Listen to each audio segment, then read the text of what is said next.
And the loveliest of all welcomes to Melinda Kalac. Good morning. How are you this morning, Melinda? Hi, Michelle. Thanks for having me.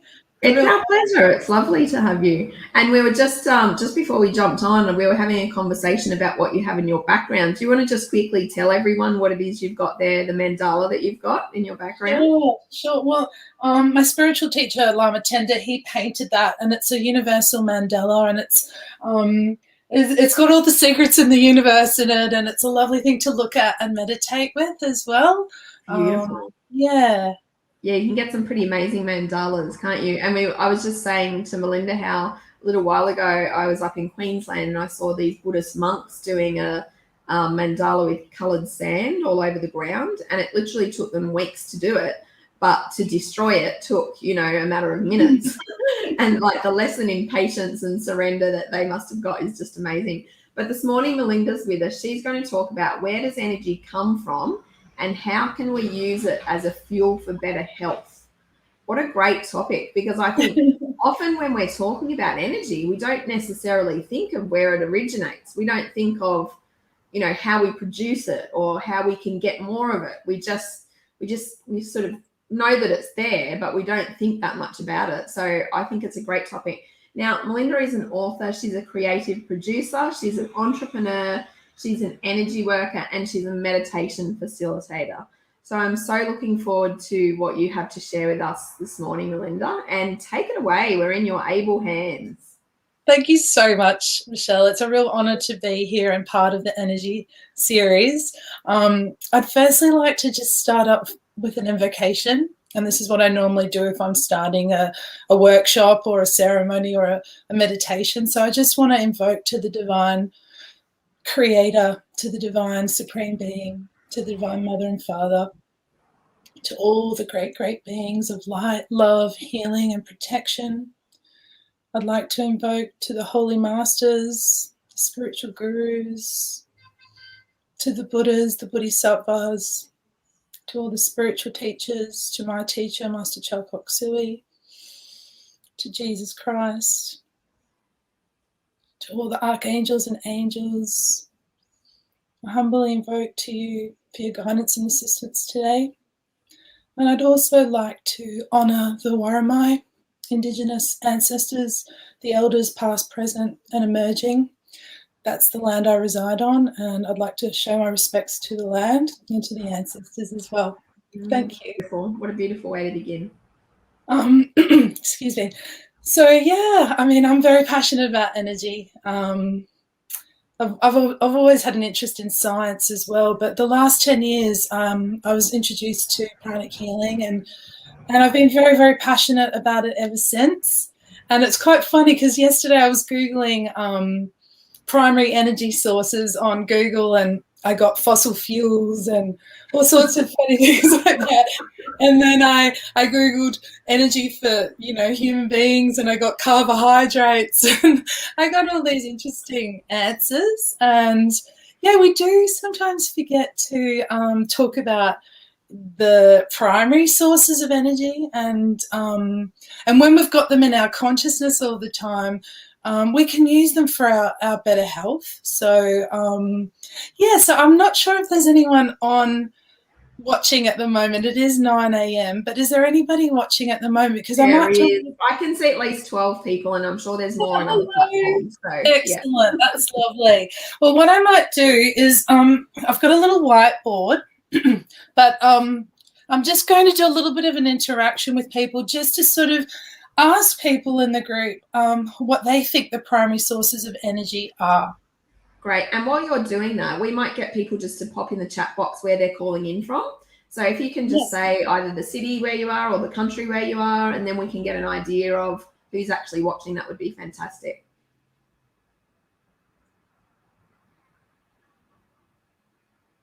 All right, Melinda. I'm here, Melinda Kalac. That's from Stuart McLean. Hi, Stu. Hi, AJ. Everyone's saying hello. Hi, I am watching. Hi, that's great.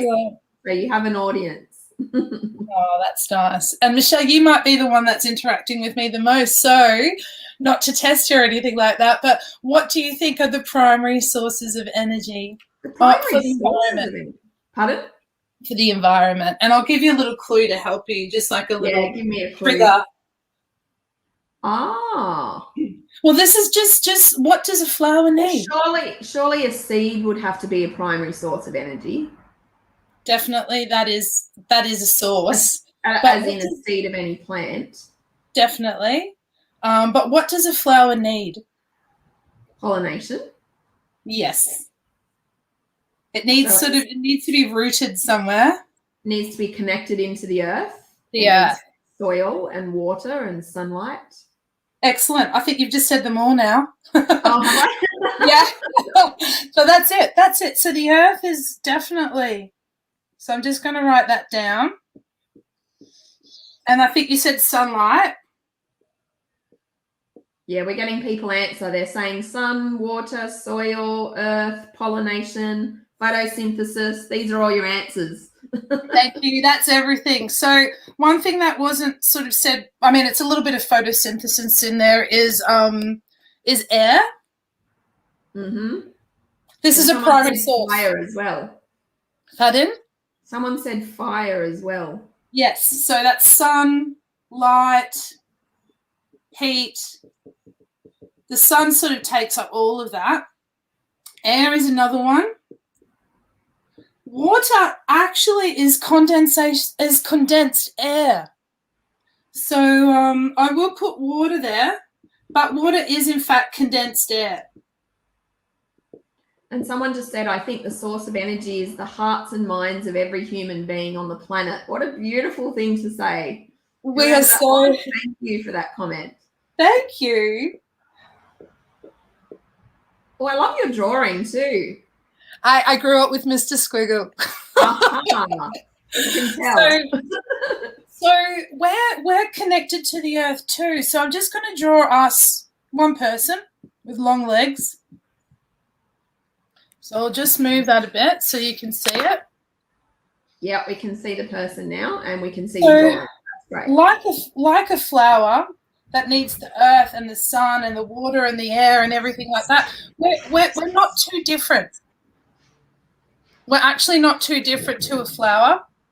So we actually need the earth for energy, because in the earth you've got this is where we grow our food, and we also get energy that comes up into our energy body as well. And now that beautiful person who's already commented, he spoke about the heart. So that is in fact another source of energy, and it's called emotional. It's a subtle body, but it's called the emotional body. Sorry, I'll get this.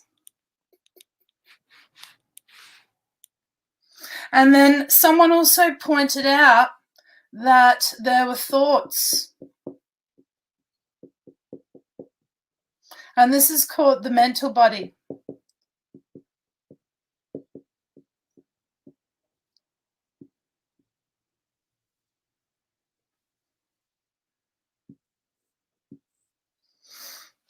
So, Michelle, you might like to come back on. Thanks, Dee. I was just going to say, people that are higher dimensional beings are more able to read thoughts than other people. It's like there's these thought bubbles that go out into the atmosphere and the consciousness, that if you're in a higher dimension, it's easier for you to be able to read that kind of language. For some other people, they can't read that language, but it's exactly. So we are in fact a physical body, but we're more of an energy body, a soul having a physical experience, because the energy that we need to be healthy, we need the energy of the earth. And we also need the energy of the sun and the energy of the air and the energy of the earth and the energy of the water. All of those things on this side keep our physical body strong. And we sometimes forget that. We forget actually spending some time out in the sun, morning sun, is essential for our health. And breathing in clean air is actually essential for our lungs and our blood, and we need all of this. And then spending some time out in the earth with our shoes off, touching the ground, and connecting to the earth and the energy that comes up from the earth, we often forget that these are three primary sources of energy that actually we need to stay healthy. And what's really interesting is during COVID, they're exactly the sources of energy that were restricted and were trying to, people were told that those things were not good for them. Stay inside, don't contact other people, do these kinds of things. And yet when you look at what you're talking about, those forms of energy are so core to who we are as human that you have to question some of that advice. Well, I'm not going to go there, but certainly you are right. And I think sometimes we get so caught up in the busyness of life and we get up, go to work. If we just spent some time outside every day in the sun, breathing in the fresh air and also feeling the earth with no shoes on and feeling that energy coming up from our feet, it certainly does power up the physical body. And it also powers up the energy body. So we have an energy body around our physical body. So I've just drawn it like a circle. And so we also have subtle energy bodies as well. And that's why I wrote the emotional body and the mental body as well, because they actually are forms of energy as well. So we'll take say the emotional, we'll take the emotion, the heart. Obviously the emotion exists everywhere in our body, but let's look at the heart, because the heart, when we feel love, we really feel it in the heart. And this has power. This has energy. It has power. And the Heart Math Institute speaks about the power of the heart a lot. And how intuitive the heart is and how it can reach out and how you can feel that energy. Yeah. And how it creates coherence with other hearts around it. It's fascinating. It's an incredible, and it's great that it's being studied now and it's becoming a science. But the opposite of that, well, not the exact opposite, but let's just take anger. So if our emotional body is feeling very angry, we feel that everywhere in our body, and actually people next to us also feel that as well. So it just demonstrates that the emotion that we feel has a certain frequency and a certain type of energy to it as well. And it's very, very powerful, but it's subtle. So from a health point of view, which is what this whole chat is about with you, Michelle, it just demonstrates that if we are experiencing negative emotions all the time, it's going to have an impact on our energy body, and it's also going to have an impact on our physical body as well, because the energy body Melinda, can you just talk to, there's some people that repeatedly experience negative emotion and they're almost constantly in that negative state. Most of us have a friend or a relative or an acquaintance or someone we know who might be like that. Maybe we're like that ourselves.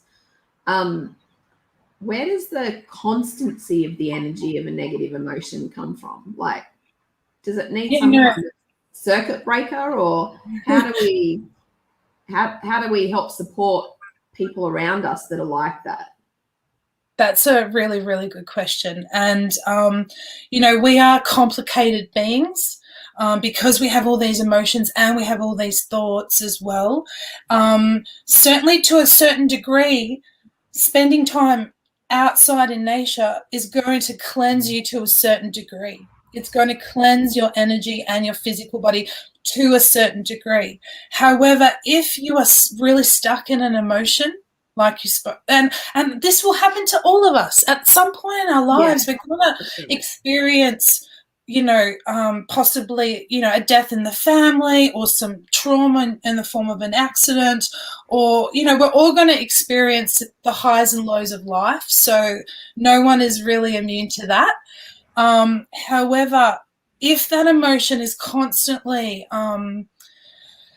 limiting you energetically and limiting you physically and on all levels, then this is the point of when you might need a healing and you might need some assistance from an energy healer, to remove those past emotions, because they are past emotions, and the future is always more powerful than the past.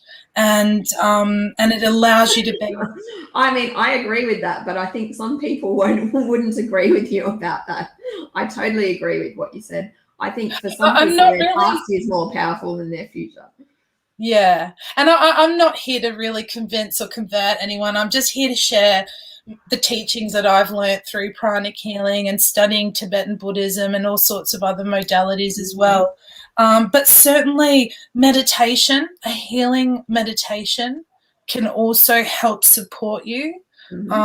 Particularly something that has a healing effect on the heart as well. And I do a form of meditation called meditation on twin hearts, and it's a healing meditation, but it also allows for divine energy to come through, and it's a form of self-healing as well.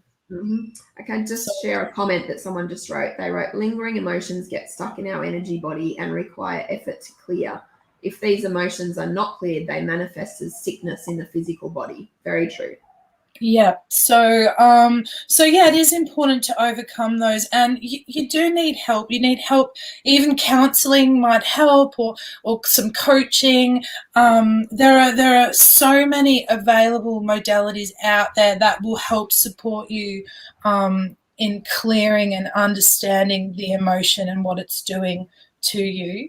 So, but I'm here to sort of explain about all the different energy sources, and emotion is an energy source for us humans. It is actually an energy source. And it feels. Do you, as energy sources, do you need to have all of those energy sources in equal amounts, or are there some that you need to have more of, or how does it work in terms of tapping into those sources? Well, certain people might have more of a stronger thought energy body, and that they might be more, able to grasp abstract concepts, and they're super creative, and so everyone's different. This is like almost our DNA. We're all different. I mean, in terms of the evolution of where we are on our planet, our teacher, Master Chalkok Sui, does say that most of us are pretty much in the lower energy body and the lower sort of physical realm, because we're still very stuck in manifesting things, and we're very stuck on things. And it was beautiful that you spoke about the mandala. The Buddhist monks were practicing patience, but most of all, in destroying that mandala, they were practicing detachment, so not being attached to the physical. So from an evolutionary perspective, most of humanity is in the emotional sort of state. We're not as evolved as some of us think we are. I think is the way to say it. I'm not here to judge, and I'm working on myself every day. And I literally try and work on myself every day as well. Yeah. But in saying that, our thoughts are very, very powerful too. And, I'll just share a couple of books, but, The Emotional Body, the Heart Math Institute is a great resource for anyone who wants to understand the power and the energy of emotions. We might just get the guys to put the link into the Heart Math Institute, see if someone can find that out. Thank you, Melinda. Keep going. If people are interested in the science side of things. Yeah. I particularly love this book, The Biology of Belief. It's one of my favorite books ever, that book. I love that book. And that book was life-changing for me because that is the first time, when I read that book, it was the first time that I ever read the science behind everything that I thought anyway. And it just put all those fundamental, thinking blocks about everything to do with the science and its connection to spirituality. It really was life-changing for me reading that book. And I like the science behind energy as well, and that's why I like to start with the sun, the air, and the earth, because that's all science, and we also get an understanding of how connected we are to the whole universe, the whole cosmos. The sun is a part of the cosmos, and we're connected to it. Without the sun, we wouldn't be here. The flower would die, this is a great book, and this talks about our belief system. it goes And into. just so people know, The Biology of Belief is written by Bruce Lipton. Just hold it up a little bit more so we can see the author at the bottom. Oh, sorry. Yep. Yeah, so it's written by Bruce Lipton if anyone's interested. So I absolutely love it because it talks about thoughts and beliefs and the mind and how the mind. I mean, there's a lot of research out there as well about the mind and how our thoughts and beliefs, they affect our results in life. They affect our health, our mental health, our physical health, all sorts of. So that's another source of energy. Our thoughts are another source of energy. And they can be, we've got different minds. So we've got the conscious mind. Oh, I won't write it. We've got the conscious mind. We've got the subconscious mind. We've got many, many levels of the mind. And we've got positive thoughts and we've got negative thoughts. So just to use the polarities here because they help to explain things. But when we're thinking positively about something or about someone, that person can feel it. That's right. They can read your thought on your forehead. Exactly. And your body language and all sorts of things. But they can feel it, if not even hear it. Sometimes some people are quite clever and can hear the thought like a telepathic communication. And so thoughts have power. And you need to really be careful about what you think in your mind because it has a certain type of energy power to it. And again, if you are stuck in negative thoughts, and a good way to find out where your thoughts are at, again, is meditation. Meditation will help you to hear your thoughts, and you'll be quite surprised what's in there. That's very true.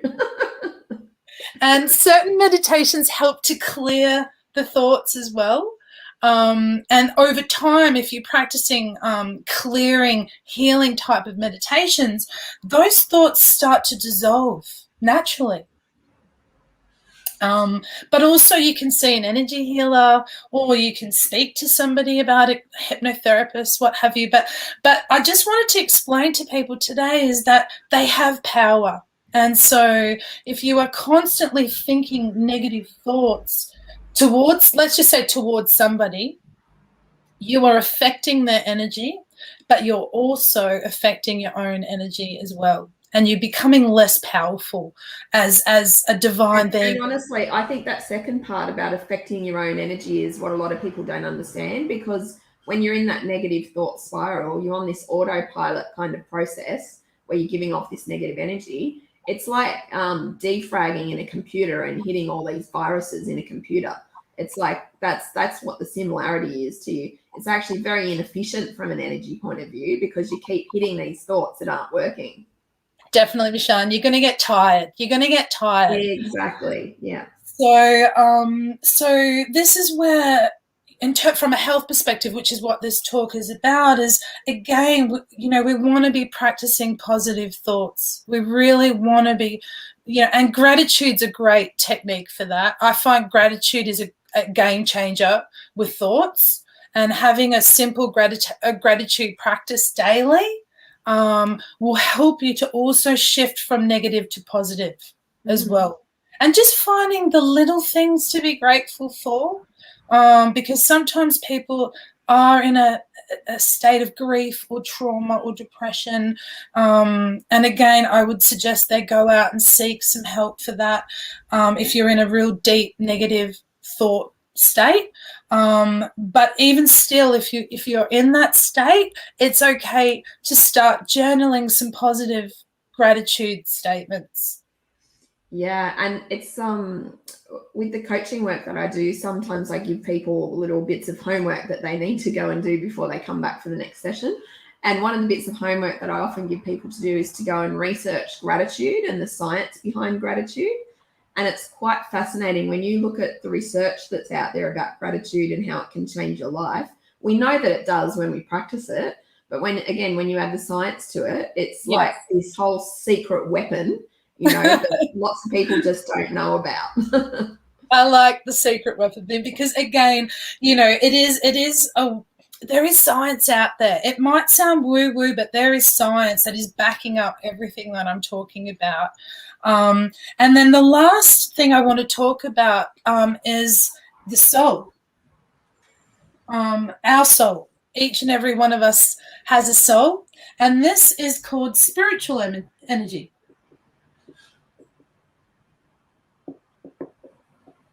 And this is the one that gets forgotten the most, the spiritual energy. Mm-hmm. This is the one that actually supersedes all of these. It has the power the superhuman power to clear all of this. So, and we forget that. And this is the part I love. And this is why I've got all my spiritual teachers behind me. And sorry, I should go the other way. Master Chalkok Sui is there, standing in front of Buddha, and I've got Buddha Padasambhava, Buddha Tara, I've got Jesus. I mean, they understood the soul and the spiritual energy. They were great healers, amazing healers, and that's the energy, the power that they connected to. With incredibly high vibrations. Beyond the physical body, definitely. Absolutely. Beyond the emotions, beyond the thoughts. And ultimately, we are a soul having a physical experience. And there is some science behind this, but this is esoteric studies. This is, for those people who get this and want to study further, then pranic healing, which is the modality I study, as well as Ahadic yoga, they go into a lot of detail behind the science of this energy system. Do you mind just talking briefly about pranic healing and what it is? Because a lot of people don't know about pranic healing. Yeah, it's an energy modality that works on the 12th chakra system, and the chakra system is connected to the energy body and the physical body, and they're actually acupuncture points, and they relate to the Chinese medicine acupuncture points, but they are also energy vortices. So I can just show you a picture. Sorry, there's a light, just getting used to the angles. And essentially this is the pranic healing point of view. And they work with the energy body, and the energy body is connected to all these elements, the sun, air, the earth. Our energy body is connected to all of that, as well as our thoughts and our emotions and our soul. And the chakras connect to the energy body as well as to the physical body. So from a pranic healing point of view, we work in terms of aligning the chakras. We work in terms of removing any congestion in the chakras, or if there might be depletion. So from an energy point of view, from a pranic healing point of view, an illness will have a certain amount of congestion, or it may have a certain amount of depletion. So pranic healers go in and assess whether there's depletion or congestion, and we have ways in treating different, both physical, emotional, and psychological treatments. So we've got a great system for psychological problems like depression and anxiety, addictions, phobias. We can go in and treat all the energy body in relation to whatever the specific condition is. Mm-hmm.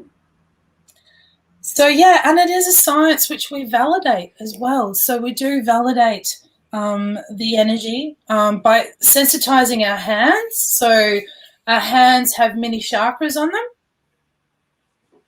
And so we can absorb. Wait, mini or many? Many. Okay. And this is where the energy healing comes from, is through the hands. So we absorb, and we can also bless or project energy. So if you just take a look at the pictures up here, look at Jesus's hands, his blessing. If you have a look at Padasambhava with his hand, oops, things are falling everywhere here, his blessing.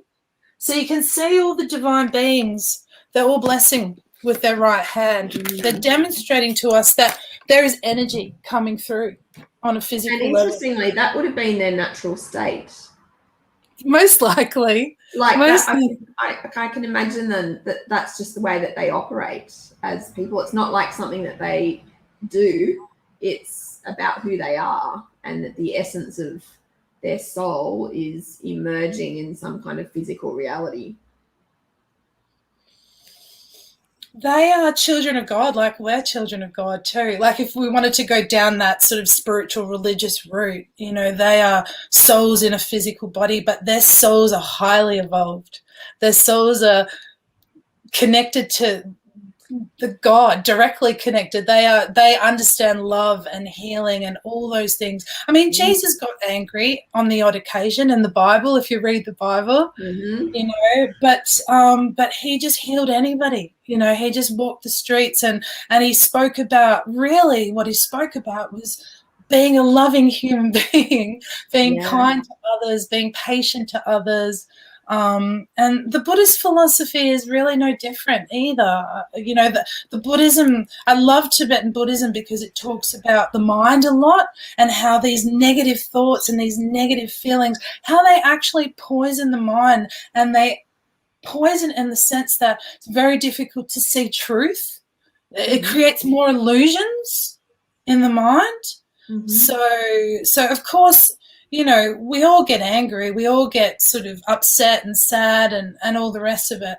The key, though, is not to get stuck in those. Yeah, and that's what we were referring to before, you know, if you're on that kind of spiral, how you get out of it.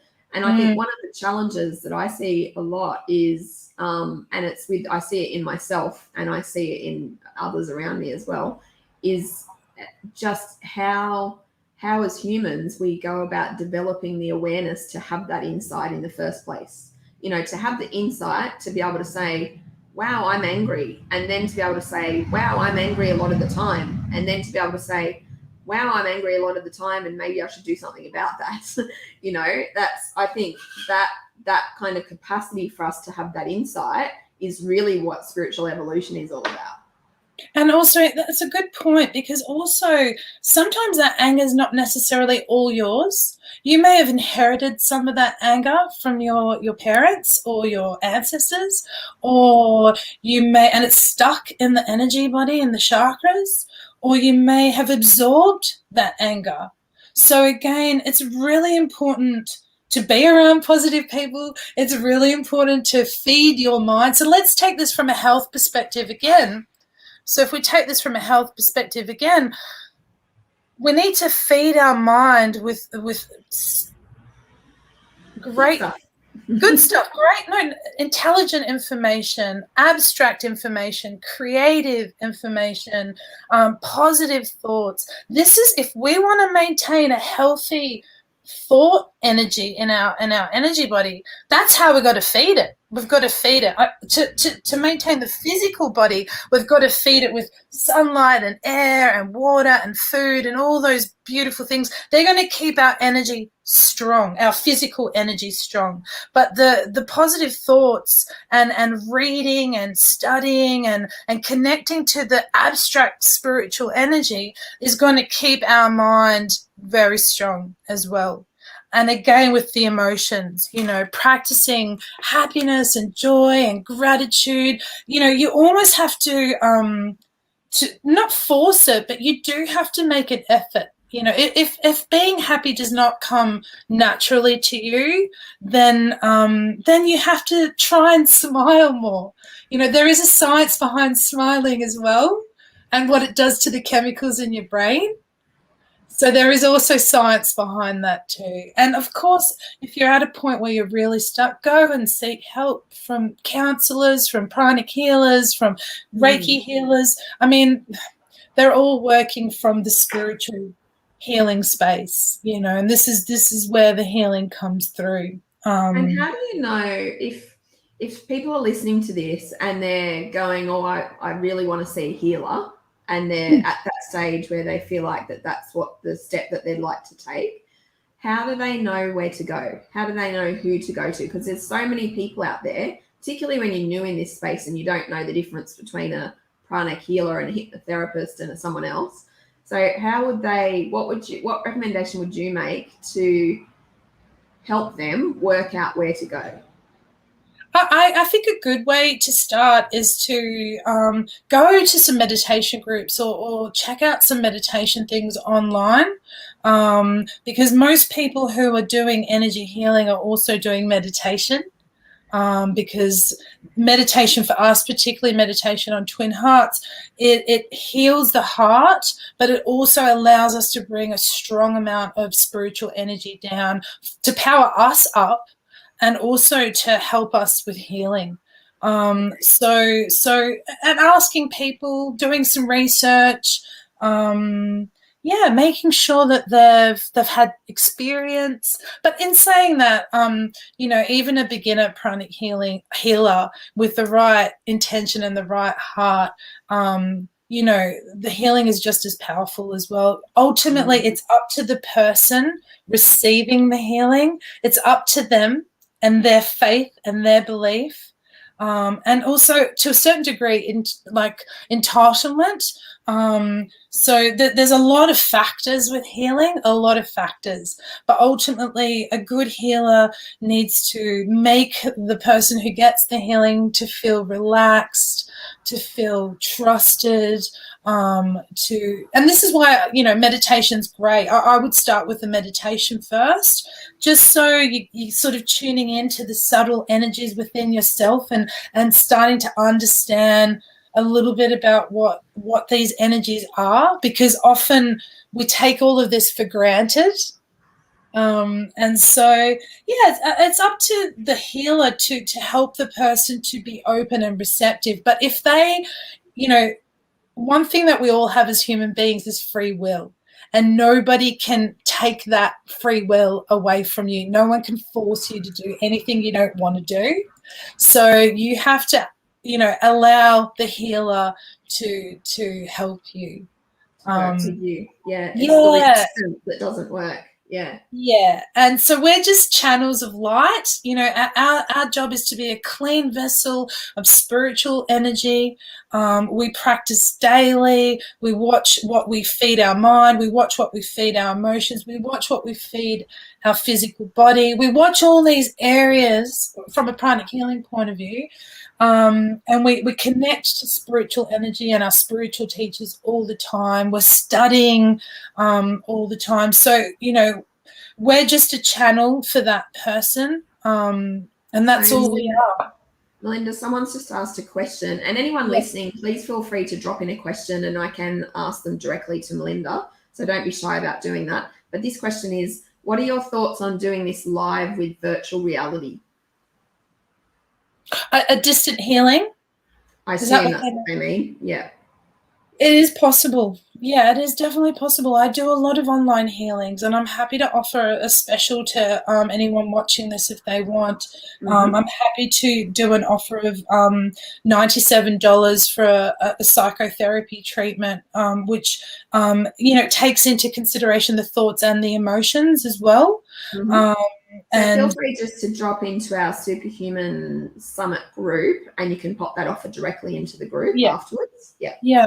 So yeah, it is. The reason why it is possible is you're working with the subtle energies that work in different dimensions. So on planet Earth, we work with time and space.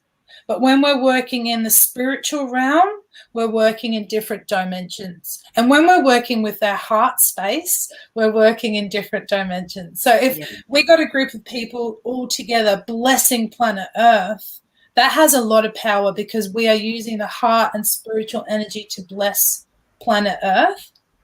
So they all work in different dimensions, and the thoughts also work in a different dimension. This is why, you know, everyone's probably experienced at this point. They think about someone, and then 2 seconds later their phone rings and it's that person. Yeah. Have you experienced that? So many times. Yeah. So that is, the thoughts are working in another dimension as well. I'm just reading. So this person's just said the same person, they're working on a global VR experiment to do that, and they just presented at Singularity University. I would just say just directly get in contact with each other, whoever that Facebook user is, because I can't see your name. Just directly get in contact with Melinda. I would love to be a part of more research about this. You know, if they need someone to do the practical side of the research and do the healing and what have you, I'd love to be a part of that, because we need more research. I mean, there's plenty of research out there that supports everything that I'm saying, but it doesn't hurt to keep validating this as well so that it becomes, you know, from a pranic healing point of view, we would love to see it work alongside a physical doctor, a GP, who's looking at the physical body, doing all the tests and monitoring the physical body. You know, that's very important. And we're working alongside them, you know, cleansing and healing the energy body whilst the doctors are looking at the physical body, because they do work together. And of course, there's other things like counseling and coaching and mentoring, and you know, it all works together. Everything's got to work together, really.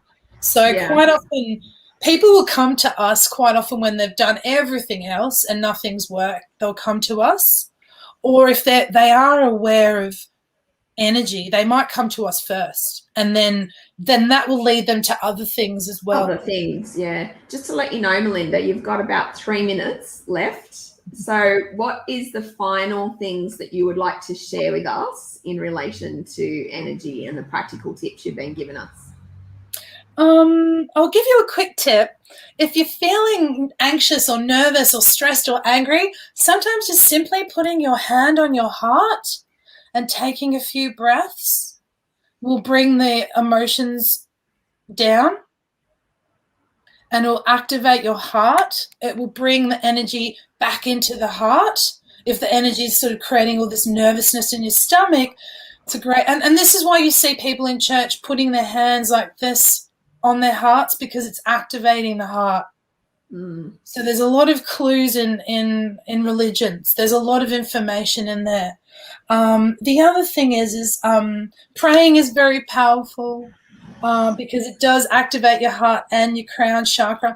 And I recommend people come along to a meditation on twin hearts. I run them online now, every Monday night. At the moment, it's every Monday night. So that way you get to experience meditation and receive a healing as well. So, and you can, if you can add that, if you jump into the Superhuman Summit group and add the connection to the meditation for Twin Hearts, the link, as well as your offer, that would be fantastic. Thank you so much, Melinda. We got so much out of this session, and I love your warmth and your energy, for want of a better word. That's the word of the summit.